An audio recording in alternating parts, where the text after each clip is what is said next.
Paulinho, Boa Pessoa. Cheguei! Alô, alô! Estou na Rádio Terra. Na companhia dele, meu querido parceiro, companheiro Léo Almeida. Alô, Léo, bom dia, Léo. Como é que você tá, Paulinho? Tudo certo? Tá tudo bem? Tudo ótimo, graças a Deus. Bom, Paulinho. Quero colocar o meu ouvinte ao par do flagrante que eu peguei hoje, o Léo Almeida conversando com Maricota, sua mãe, lá em Capitão Poço, no Pará. Exatamente, todos os dias eu faço isso. A dona Maricota, eu não sei onde ela arrumou, de acordo com o meu querido Léo, disse que uma melancia, ele falou, Paulinho, pesa uns 20 quilos a melancia. E é grande a melancia? É grande. Linda a melancia. Só que na casa, lá do Capitão Poço, está a dona Maricota. Com que idade, ô? Minha mãe tem 87 anos. 88. 88. Então, 88. E mais, a sua tia, né? E a minha tia. A tia. Minha tia, ela é mais nova, ela tem 72 anos. É uma menina. 72. E a sua tia, ela. Como é que ela chama? Antônia. Antônia e Maricota. E Antônia. Maricota e Antônia. Isso. E aí, qual é a preocupação do meu amigo Léo? Mãe, peguei o flagrante aqui, mas só que preocupação bonita. Mãe, a senhora não vai cortar essa melancia sozinha, mãe, a senhora e a tia. Chamem quem que você mandou chamar? É um primo da gente, é o Hinaldo. Chama o Hinaldo aí, mãe. A senhora não vai me cortar, a senhora vai se machucar com essa melancia, mãe. É muito grande, mãe. É pesado, é muito grande, é uma melancia grande. Ela me mostrou lá, eu falei, mãe, não vai pegar, porque sabe como que é, né? As pessoas, não, eu consigo, acho que consegue, acaba se machucando. Mas esse flagrante foi bacana, foi muito legal, porque demonstra, gente, o carinho, a preocupação de um filho para com a sua mãe. Bonito isso. Isso é família, Léo. Isso é bom demais. Isso é bom demais. É minha mãe. Ô, Léo, tá tudo pronto, eu já vou aqui com a história. Sim. Porém, antes da história de hoje, eu tenho mais uma história para contar. A nossa querida atriz Laura Cardoso, aos 98 anos, Léo, 10 a mais do que a sua mãe, 98 anos, nos deixou. Sim. A Laura Cardoso. E, bom, eu falar da Laura Cardoso seria chovendo molhado, porque todo mundo sabe a força de interpretação que tinha essa mulher. Sim. Na verdade, o nome dela era Laurinda, viu? Laurinda Cardoso. Só que ela começa no rádio em 1940, fazendo radionovela. Aí falou, Laurinda, não fica muito legal o seu nome no rádio. Vamos tirar o Inda e deixar o Laura. Então ela ficou Laura Cardoso. Luso-brasileira, então ela é oriunda das terras dos descobridores. Da terra dos portugueses. Das terras dos portugueses. Ela é oriunda de lá, era portuguesa, e nós tivemos a honra e o privilégio de tê-la por 98 anos. Né? Uma sumidade em termos de interpretação. Sim. A Laura Cardoso era grande demais. Agora, Léo, o que eu achei de interessante na história da Laura Cardoso que eu quero contar para o nosso público? A forma como ela começou. Sabe como ela começou a carreira dela? Não, conte pra nós. Quando ela tinha 11 anos de idade, interpretando pra avó. A plateia dela tinha uma única pessoa. Olha. Você vê como é que é importante o apoio da família, Léo? O apoio é muito importante. Mas muito. Igual a você lá em Capitão Poço. Quando você começou, falou assim, mãe, eu quero entrar pro rádio, eu quero ser um locutor, né? Locutor que a gente diz assim de início, né? Isso. A gente não fala comunicador. Não. Mãe, eu quero ser um locutor, mãe. Mas filho, você tem talento pra isso? Aí você experimenta, a mãe não experimenta? Claro, os primeiros, né? A família são os nossos cobaias. Como é que você experimentou, tua mãe? Como é que foi? Estávamos só para ilustrar. Para ilustrar aqui. Eu consegui captar as ondas do rádio Uma antena que eu fiz. Eu. Você com 8 anos de idade. Subi no telhado. Fiz um monte de coisa. Você falou, mas eu quero sintonizar. Eu queria. Era uma emissora em especial. O que era? Pode falar qual é a rádio? Na época era 99 e ainda tem lá em Belém. O nome da rádio 99. 99. É uma rádio que tem lá em Belém do Pará. E lá onde a gente morava não conseguia captar, não pegava. Não pegava. Precisava de uma antena e tudo. E eu, moleque ali, meus 8 anos, 9 anos. E ser doido pra pegar. Subi no telhado de casa, eu peguei uns fios. Não só eu sozinho, né? Eu e mais um amigo que também gostava muito, gosta até hoje de rádio. Enfim. Vocês conseguimos o sinal do FM lá. Tudo cara, que foi a gente uma quer, festa, a gente consegue, né? Foi uma festa assim. Mas uma eu não tô falando disso. Eu tô falando da tua profissão. Aí você testou os ouvidos da sua mãe. Claro. Como é que foi o teste? Em casa. Ô mãe, a senhora, a gente tinha um gravador, eu gravava. Eles tinham um gravador, eu gravava vozes e tudo. Sim. E ia falando. Mostrava pra ela. Ó, mãe, eu sei fazer. O pai, na época, né? Meu pai era vivo. Meu pai, o negócio do meu pai era o exército. Não, é o exército. Você vai ser pro exército, marinha, exército. Meu pai era militar, né? Então, você vai ser do exército, da marinha e da aeronáutica. Era a posição dele. Era. E até então eu queria realmente, pai, tudo. Você queria ser do exército, mas que você queria ser o comunicador do exército. Exato. Mais ou menos isso. Aquele que. Você lembra do filme Good Morning Vietnã? Good Morning. Você tem que assistir esse filme. Então. Você tem que. Este filme, para quem é comunicador de rádio, é imperdível, Léo. É imperdível. Porque esse filme é maravilhoso a partir dos grandes atores que ele tem. Lá no Vietnã, os Estados Unidos, os soldados entristecidos porque estavam entrincheirados naquela guerra absurda dos norte-americanos. Os norte-americanos contra os vietnamitas, e aí um comunicador resolve alegrar o dia dos soldados, e ele faz uma rádio, eles estabelecem uma rádio só assim para quem está ali entrincheirado, soldados que estão ali reunidos, né? E ele faz um programa chamado Good Morning Vietnã. Aí ele conversa com os soldados e a partir dali ele leva alegria, recados para os soldados, música para os soldados. Vou assistir. Pelo amor de Deus. Vou assistir então. Esse filme, quem é comunicador de rádio, como você como eu sou, não pode perder, né? Vou assistir. Então você podia ter feito pro teu pai o Good Morning Vietnã. Good Morning Vietnã. Eu entendi. E comigo aconteceu exatamente a mesma coisa. Eu também comprei lá um gravadorzinho. Só que eu fui pra enganar minha mãe e meu pai. Certo.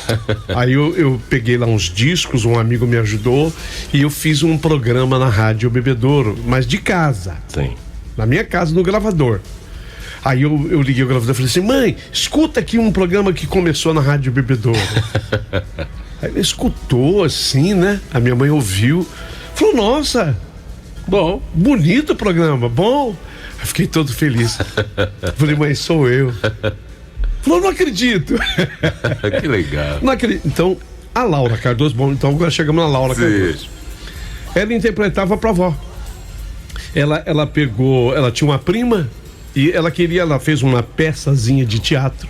Qual era a peça de teatro dela? Vovó, assiste aí. Era ela e a prima embarcando no bonde. Aqui em São Paulo, ela morava no Brás. Certo. Ela nasceu ali. Não, no Bexiga ela nasceu. Bexiga. No Bexiga, perdão. No Bexiga. Ela nasceu ali, viveu ali.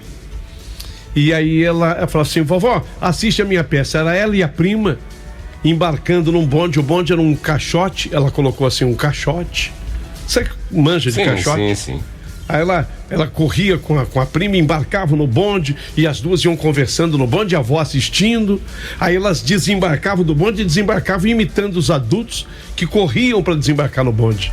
E aí a avó aplaudia. A avó curtia.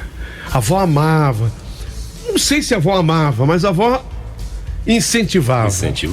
E foi daí que nasceu a grande atriz Laura Cardoso. Então, gente, por que eu tô contando essa história antes da história hoje? para dizer que as profissões começam em casa. Exato. Depende do teu incentivo, mãe, depende do teu incentivo, pai, vovó, vovô, você que está me acompanhando, me ouvindo aí. Começa em casa, ô Léo. Começa em casa. Laura Cardoso, bom, depois disso não preciso contar a história. Eu queria contar esse começo. Ela se torna a grande atriz que foi, 98 anos, acabou nos deixando. Foi no dia de ontem que ela faleceu. Hoje é 18 de agosto. Ela faleceu no dia 17 de agosto, no dia em que também morrera Silvio Santos, em 2024. Silvio Santos faleceu 98 anos. Silvio Santos também em 17. Ele morreu no dia 17 de agosto de 2024, aos 90 e o Silvio aos 93. Aos 93 e ela aos 98 anos. Laura Cardoso, a nossa sincera homenagem, e fica aqui o exemplo do Léo, do Paulinho, de como a gente começa a carreira e principalmente o exemplo de Laura Cardoso. Que se não fosse a avó dela ali, isso mesmo, incentivando, Laura, batendo palma, nossa, que legal. Que linda tua peça, você embarcando no bonde, desembarcando do bonde. Isso te dá muita coragem pra continuar, pra, sabe, te dá asas. É um sonho que vai te dando asas e você Exatamente. E você vai se deslumbrando e assim. Isso aí. Bom, vamos para nossa história? Bora. Deixa eu adiantar. A história de hoje, Léo, é uma história sobrenatural, né? Hoje, a história hoje é sobrenatural. Um vô chamado Antão. Olha o nome do vô. Antão. Esse vô, sabe o que ele era? Maquinista. Ele era maquinista numa composição férrea, né? Na estrada de ferro, como dizem os antigos. Nos trilhos dos trens. Na estrada de ferro. Ele era maquinista, o vô Antão. E aí ele viveu uma história perto de um outro maquinista, que era o maquinista-chefe. Então o vô Antão narra a história desse outro maquinista e é uma história sobrenatural. Tá preparado, Léo? Bora pra ela? Podemos contar? Bora. Abrindo contagem comigo aqui, hein? 1, 2, 3, começou. Rádio é emoção. Rádio é verdade. Rádio é Paulinho Boa Pessoa.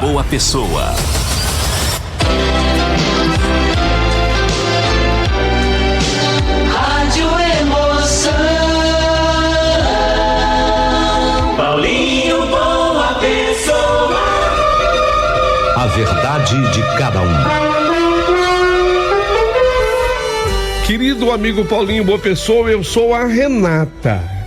E tudo que eu vou fazer aqui é simplesmente escrever o que meu vô Antão, ele contava para a família, ele narrava para a família. E posso te garantir, Renata, que tudo que meu vô Antão falava era verdade, Paulinho. Mas esta, desde já, adianto-lhe que é uma história sobrenatural. O vô Antão, ele trabalhava numa companhia férrea, dessas de transportes de passageiros através dos trens. Meu vô Antão começou como ajudante de maquinista na época em que a locomotiva era Maria Fumaça, precisava de colocar lenha na fornalha para que aquela máquina pudesse se mover. Foi assim que meu avô começou a trabalhar. Só que meu avô, ele foi trabalhar com aquele maquinista, diz que era um senhor lusitano, português, chamado Valdemar. E o seu Valdemar, ele era o chefe dos maquinistas.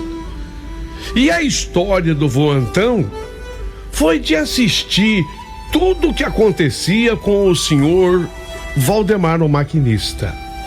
Então, a partir de agora, prepare o seu coração, porque é o vô Antão contando tudo o que aconteceu com o maquinista-chefe, o senhor Valdemar.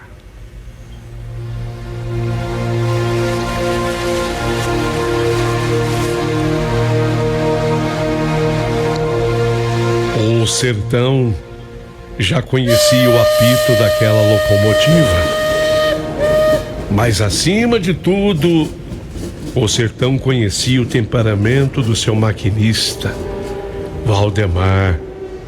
Era um português de pavio curto, daqueles que ferviam mais do que a locomotiva, onde iam entuchando lenha, mais lenha, mais lenha, mais lenha. O português Valdemar não admitia besteiras. Ele era extremamente nervoso e ele fervia se alguém dissesse perto dele qualquer bobagem. E se fizesse, então, o vô Antão diz que foi ajudante dele. O vô Antão muitas vezes se incumbia de colocar lenha na fogueira, lenha na fornalha da locomotiva. Mas esse homem, se ele visse algum erro, qualquer tipo de bobagem...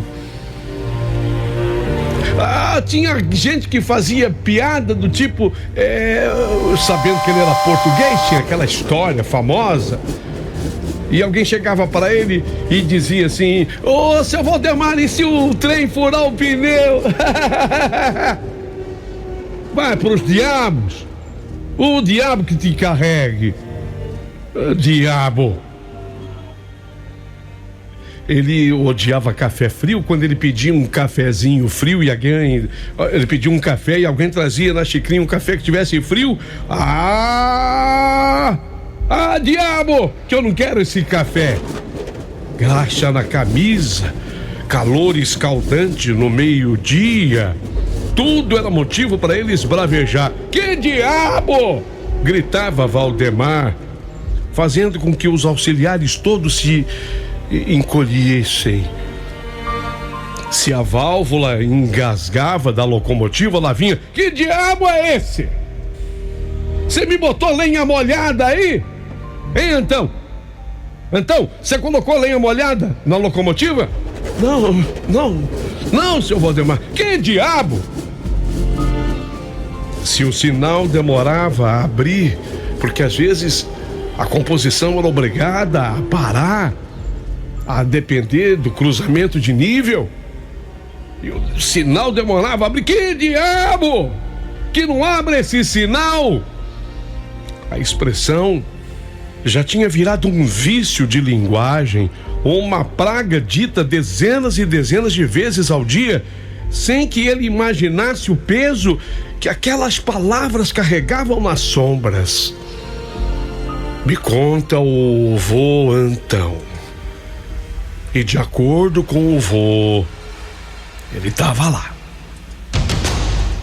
Meu avô jura de pé junto que ele estava lá. Numa tarde, e quem é que vai duvidar do meu avô, Paulinho? Meu avô tem 96 anos. Numa tarde poeirenta, Valdemar, o maquinista-chefe, ele viveu o que seria a pior experiência da sua vida. O trem vinha pesado, cortando a linha de ferro com dezenas de vagões carregados. Tudo parecia em ordem, até que, ao fazer uma curva aberta naquele vale, o Valdemar maquinista, meu Deus do céu, ele não disse isso. Quem disse esse meu Deus do céu foi meu vô Antão, porque ele não falava, o Valdemar não falava meu Deus do céu, não. Vocês já sabem o que ele falava. O Valdemar maquinista, ao fazer aquela curva aberta no vale, ele paralisou e ele começou a frenagem do trem. Você sabe que trem, Paulinho, boa pessoa e ouvintes, uma coisa é você frear um carro, um caminhão. Uma coisa é isso. E a outra é você frear um trem.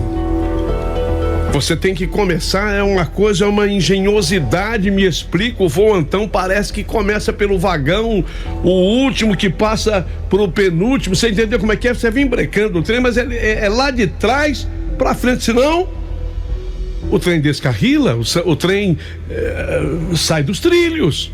Você não pode brecar na frente. Não é assim no que você vai freando um trem. Tem uma engenhosidade toda a ser respeitada. E quando o maquinista-chefe Valdemar, ele viu o que viu na sua frente, ele começou a freagem brusca do trem a partir do último vagão pro penúltimo e assim por diante, porque na frente dele, ocupando toda a estrada de ferro, havia uma boiada. Diz que uma boiada monumental, centenas de bois pastavam. Mas como assim? Sim, eles ficavam ali sobre os trilhos, o mato ao redor, os bois pastavam, caminhavam lentamente sobre os trilhos. Então o maquinista-chefe Valdemar, ele veio freando o trem, e faltando assim muito pouco, coisa de metros, ele conseguiu parar o trem antes de passar por cima do último boi, ou do primeiro boi, depende da perspectiva que se vê.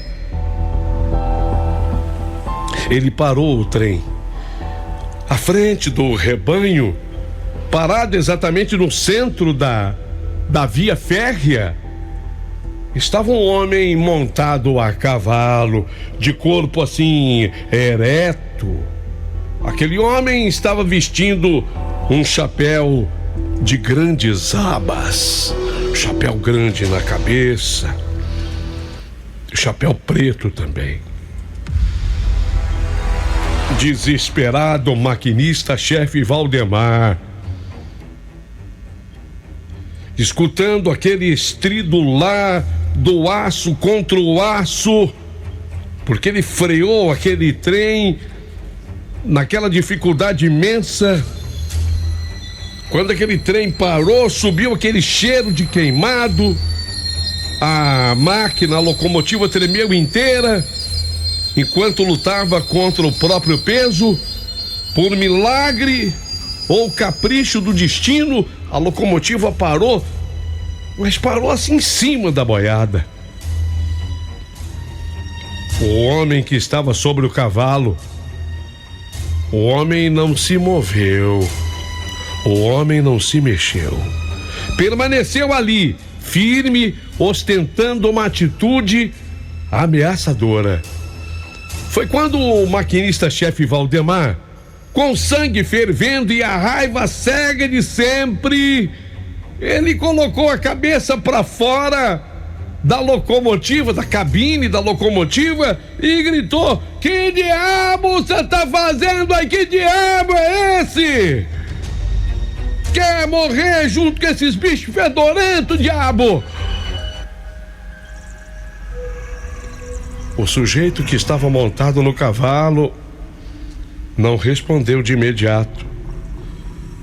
Calmamente desmontou do cavalo preto e começou a caminhar em direção ao maquinista. O homem vestia roupas completamente escuras, botas com esporas reluzentes, e trazia um chicote preso à cinta. O grande chapéu preto cobria-lhe o rosto por inteiro, assim, com a banda dianteira fazendo sombra até a altura do queixo.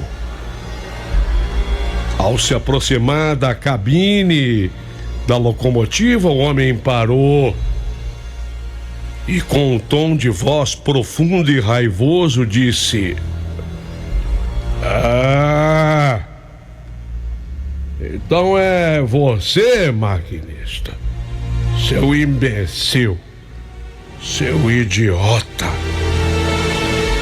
É você que vive a me chamar? O que você quer de mim, seu imbecil? Vive me chamando várias vezes por dia. Já faz anos.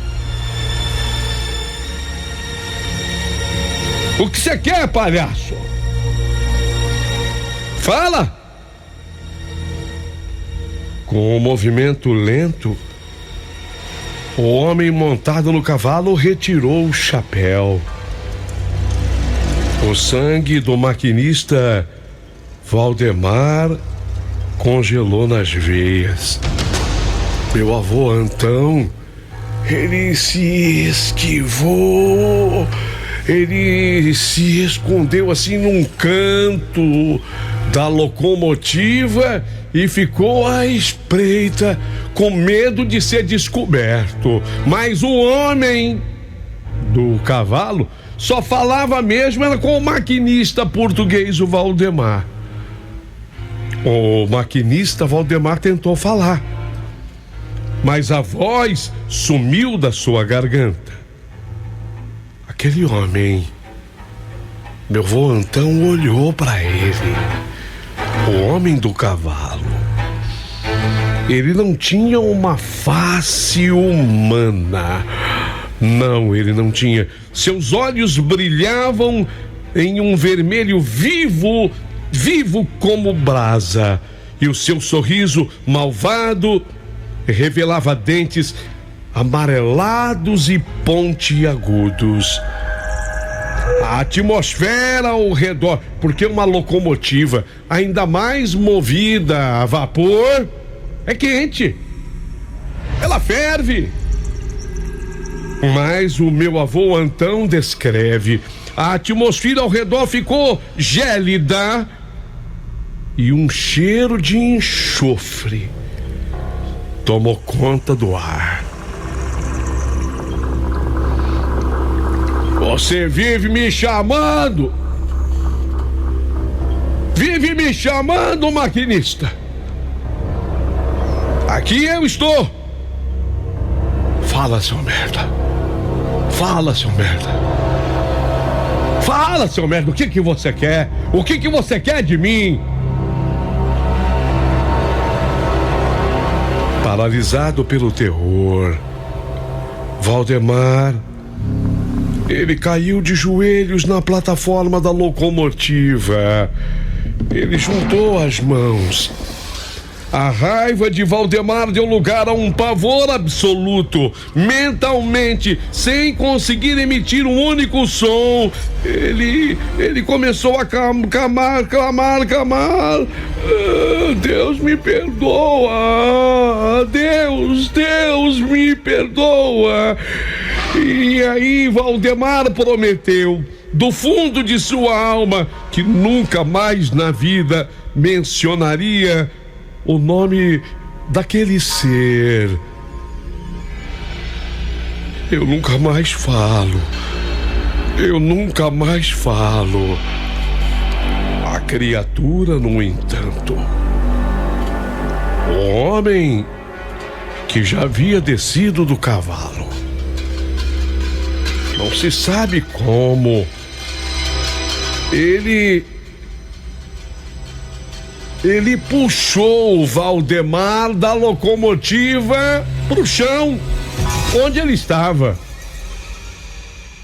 Meu avô, o vô Antão, curioso para saber o que ia acontecer com o Valdemar, ele foi até a janela da locomotiva e, com medo, muito medo, ele espiou.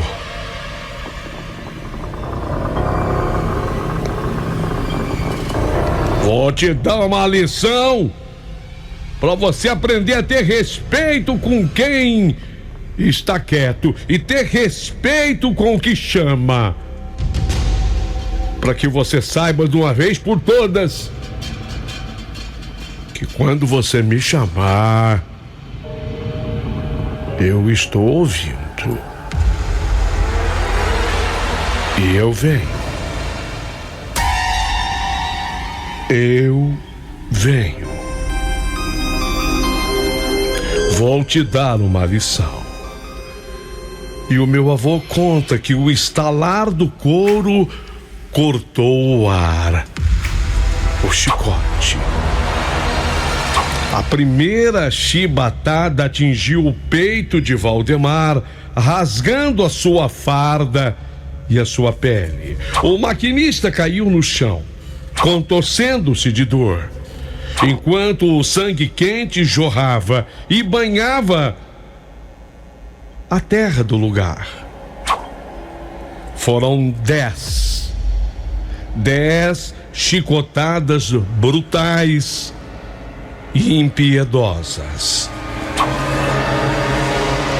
Cada golpe, um urro mudo de dor saía da garganta do Valdemar maquinista. Ai! Ai! Ai! Após a 10ª chibatada, o homem guardou o chicote.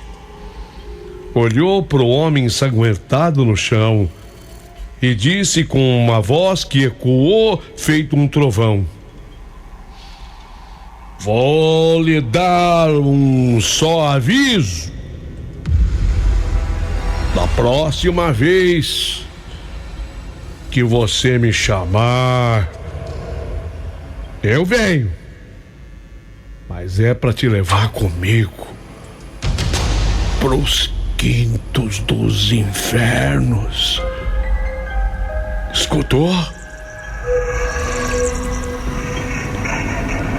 Maquinista Valdemar, sem forças e incapaz de articular sequer uma palavra, apenas acenou com a cabeça freneticamente, dando a entender que ele tinha, sim, compreendido a lição. O sujeito, o cavaleiro, o homem do cavalo preto, da roupa preta, do chapéu preto, virou as costas, montou em seu cavalo e sumiu no horizonte, junto com a boiada que desapareceu feito fumaça na frente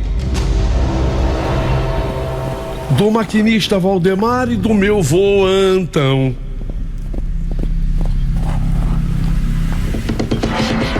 O maquinista Valdemar ficou ali, estendido, coberto de chagas e banhado no próprio sangue. Lutas de dor e minutos arrastados se passaram, até que meu avô, com medo: seu Valdemar, eu tô aqui, mas o Chiquinho, nós vamos te levar pra locomotiva. E aos trancos e barrancos levantaram o maquinista Valdemar e o colocaram dentro da locomotiva. Quem assumiu o comando do trem foi o meu vô Antão, que já sabia tocar a máquina. O maquinista Valdemar ficou ali gemendo de dor. Ai, Antão, que dor. Ele judiou muito do senhor.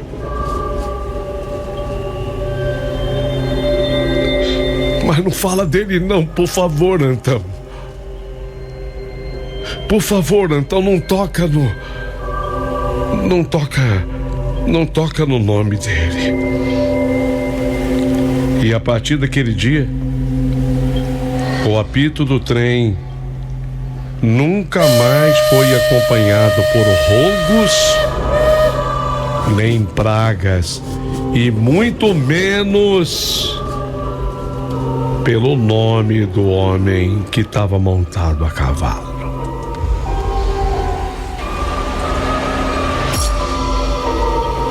Vô, Ô, vô, o senhor viu tudo isso? Vi, minha filha. Vi com os olhos que um dia a terra haverá de comer. Vi tudo isso acontecer. É por isso que eu nunca pronuncio o nome do homem que estava montado no cavalo, e nem tu deve dizer, e nem tua criação, e nenhum familiar seu, minha filha. Esse homem, quer dizer, você me entendeu? É ruim. Ele é ruim. É perigoso. E ele escuta tudo que a gente fala.